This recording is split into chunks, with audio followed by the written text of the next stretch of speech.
کہ آخر خواب دیکھتے ہوئے انسان کی روح کہاں چلی جاتی ہے؟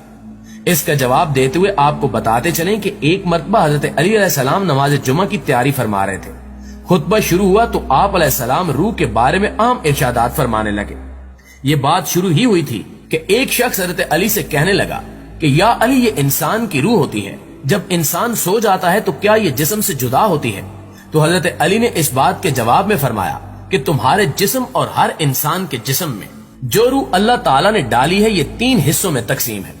پہلا حصہ انسانی جسم میں رہتا ہے اور دوسرا حصہ انسان کے وجود سے باہر یعنی برزخ میں اپنے آپ کو دیکھ رہا ہوتا ہے، جبکہ روح کا تیسرا حصہ انسان کے جسم سے جدا ہوتا ہے۔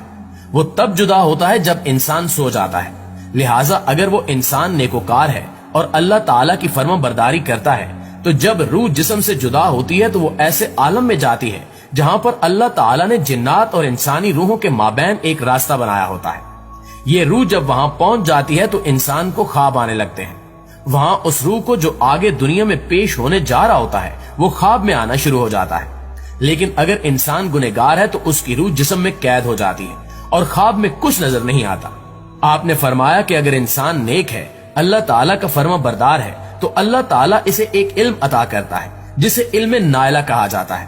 اس علم میں ایسی طاقت ہے کہ انسان جب چاہے جہاں مرضی جا سکتا ہے اور اپنے تصور میں کسی بھی حالت کو اس کو دیکھ سکتا ہے، اور یہ تبھی ممکن ہوتا ہے جب انسان اللہ تعالیٰ کے قریب رہتا ہے اور اس کی اطاعت کرتا ہے۔ لہٰذا اس کو ہر شے کی قید سے آزادی مل جاتی ہے، یعنی اللہ اس سے اس قدر راضی ہوتا ہے کہ اسے یہ علم عطا کرتا ہے۔ اور حضرت علی علیہ السلام نے یہ بھی فرمایا کہ اللہ تعالیٰ نے علم کے خزانے انسانوں کے لیے کھول کر رکھ دیے ہیں، مگر افسوس انسانوں کی اپنی غفلت کی وجہ سے وہ اس نعمت یعنی علم کے خزانوں سے بہت دور ہیں۔ نیند کے دوران روح کا بدن سے نکلنا اس حوالے